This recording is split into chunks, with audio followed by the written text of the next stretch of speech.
Reliance industries chairman Mukesh Ambani ಅವರ ನಿವಾಸದ ಬಳಿ ಬಾಂಬ್ ಪತ್ತೆಯಾದ ಪ್ರಕರಣ ಹಾಗೂ ಮನ್ಸುಖ್ ಹಿರೇನ್ ಕೊಲೆ ಕೇಸ್ ತನಿಖೆ ನಡೆಸುತ್ತಿರುವ ಎನ್ಐಎ ಮಾಜಿ ಎಸಿಪಿ ಎನ್ಕೌಂಟರ್ ಸ್ಪೆಷಲಿಸ್ಟ್ ಪ್ರದೀಪ್ ಶರ್ಮಾರನ್ನ ಬಂಧಿಸಿದೆ. ಜೊತೆಗೆ ಸಾಕ್ಷಿ ಕಲೆ ಹಾಕಲು ಅವರ ಮನೆ ಮೇಲೆ ದಾಳಿಯನ್ನ ನಡೆಸಿದೆ.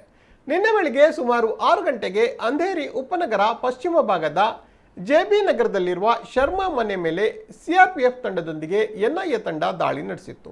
ಇನ್ನು ದಾಳಿ ವೇಳೆ ಶರ್ಮಾ ನಿವಾಸವನ್ನು ಸಂಪರ್ಕಿಸುವ ಎಲ್ಲಾ ರಸ್ತೆಗಳನ್ನು ಸಿಆರ್ಪಿಎಫ್ ಪಡೆಗಳು ಸುತ್ತುವರೆದಿದ್ದು ಈ ಪ್ರದೇಶದಲ್ಲಿ ಸಾರ್ವಜನಿಕರ ಸಂಚಾರವನ್ನ ನಿರ್ಬಂಧಿಸಲಾಗಿತ್ತು.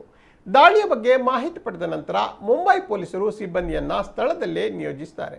ಇದಕ್ಕೂ ಮುನ್ನ ಶರ್ಮಾ ಅವರನ್ನ ತನಿಖೆಯ ಭಾಗವಾಗಿ ಎನ್ಐಎ ದಕ್ಷಿಣ ಮುಂಬೈನ ತನ್ನ ಕಚೇರಿಯಲ್ಲಿ 2 ದಿನಗಳ ಕಾಲ ಪ್ರಶ್ನಿಸಿತ್ತು. ಹಿಂದೆ ಇದೇ ಪ್ರಕರಣಕ್ಕೆ ಸಂಬಂಧಪಟ್ಟಂತೆ ಎನ್ಐಎ ತಂಡ ಪೊಲೀಸ್ ಅಧಿಕಾರಿಗಳಾದ ಸಚಿನ್ ವಾಜೆ, ರಿಯಾಜುದ್ದೀನ್ ಕಜಿ, ಸುನಿಲ್ ಮಾನೆ, ನಿವೃತ್ತ ಪೊಲೀಸ್ ಕಾನ್ಸ್ಟೇಬಲ್ ವಿನಾಯಕ್ ಶಿಂದೆ ಮತ್ತು ಕ್ರಿಕೆಟ್ ಬುಕಿ ನರೇಶ್ ಗೌರ್ ಅವರನ್ನ ಬಂಧಿಸಿತ್ತು. ಇದೇ ಪ್ರಕರಣಕ್ಕೆ ಸಂಬಂಧಪಟ್ಟಂತೆ ಇತ್ತೀಚೆಗಷ್ಟೇ ಸಂತೋಷ್ ಸೇಲರ್ ಮತ್ತು ಆನಂದ್ ಜಾಧವ್ ಎಂಬುವರನ್ನ ಬಂಧಿಸಲಾಗಿತ್ತು.